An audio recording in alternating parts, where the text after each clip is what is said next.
Hello friends, তো আমি আবার চলে এসেছি তোমাদের সামনে। দেখো ভালো একটা সবজি নিয়ে, আলু ফুলকপি মাছ দিয়ে ঝোল। তো আমি আলু ফুলকপিটাকে কেটে ভালো করে ভেজে নিয়েছি আর মাছটাকে ভেজে নিয়েছি। আমি মনে করলাম এটা তোমরা সবাই জানো আর দেখানোর এক্সট্রা করে কোনো দরকার নেই। আমি তরকারিতে দেখো মশলাটা দিয়ে দিয়েছি। আমি রোজ যা দিই, জিরে তেজপাতা ফোড়ন আর সামান্য একটু চিনি দিয়ে ওটাকে একটু যেই ভাজা হয়েছে মশলাটা দিয়ে কষিয়ে নিয়েছি। দেখো মশলাটা কষাতে রেডি হচ্ছে। আমি এবার এর মধ্যে দিয়ে দেবো হলুদ আর লবণ।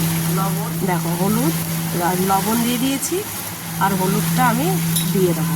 আমি কিন্তু মশলাতে আদা রসুন পেঁয়াজ আদা রসুন পেঁয়াজ আর সামান্য কটা কাঁচা লঙ্কা দিয়ে আমি মশলাটা পেস্ট করেছি, একটা কাঁচা টমেটো দিয়ে।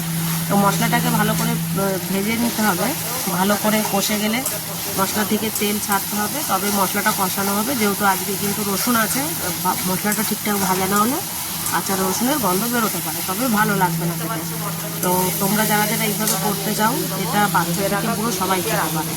দেখো এবার আমি ওই ভেজে রাখা ফুলকপি আর আলুটা দিয়ে দিলাম আর সামান্য একটু জল দিয়ে দিলাম, দিয়ে আমি এটাকে এবার ভালো করে কষিয়ে নেবো। এই তরকারিটা কিন্তু বেশি ঝাল না, বেশি মশলা না, সামান্যই মশলা দিয়েছি। তোমরা কিন্তু সবাই বড় থেকে বাচ্চা সবাই খেতে পারো।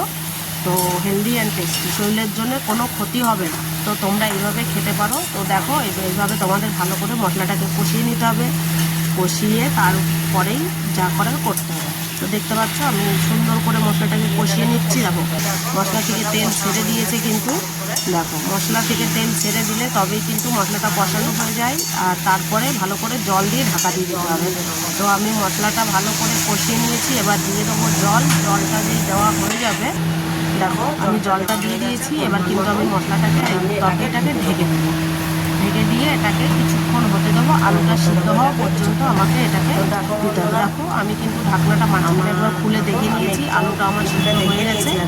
তোমরা দেখতে পাচ্ছ, দেখে নাও আমি কিন্তু মশলাটা দিয়ে মানে আলুটা কষানো হয়ে গেছে। তো এবার তোমরা দেখতে পাচ্ছ আলুটা ভালো করে সিদ্ধ মাছগুলো। তারপরে কিন্তু দেখো আমি মাছটা দিয়ে দিলাম। মাছটা দিয়ে এবার এটাকে একটুখানি সামান্য একটু ফুটিয়ে নেবো, যাতে মাছটা একটু ঝোলে ভিজে যায়। তারপরে এতে আমি একটু সামান্য গরম মশলা দিয়ে দেবো। দেখতে ঝোলটা তোমরা তোমাদের আন্দাজ মতো রাখবে। দেখতে পাচ্ছ মাছটা কিন্তু আমার সুন্দর করে হয়ে গেছে। এবার দেখো আমি পুরো সুন্দর করে আমি যতটা আমার ঝোল লাগবে আমি সেই হিসাবে ঝোলটা কিন্তু নিয়ে নিয়েছি। এরপর আমি একটু গরম মশলা দিলাম। আমি কিন্তু শাহি গরম মশলাটা ইউজ করি সবসময়, তোমরা কিন্তু এটাই করতে পারো ইউজ। তো দেখতে পাচ্ছ আমি কিন্তু সুন্দর করে দিয়েছি। তোমরাও যদি বাড়িতে এভাবে ট্রাই করো, বাড়িতে অতিথি আসলেও তোমরা একদম পাতলা অল্প ঝোলের মধ্যে, টাইমও কম লাগে, করে সবাইকেই খাওয়াতে পারো। সবাই আঙুল চেটে ফুটে খাবে।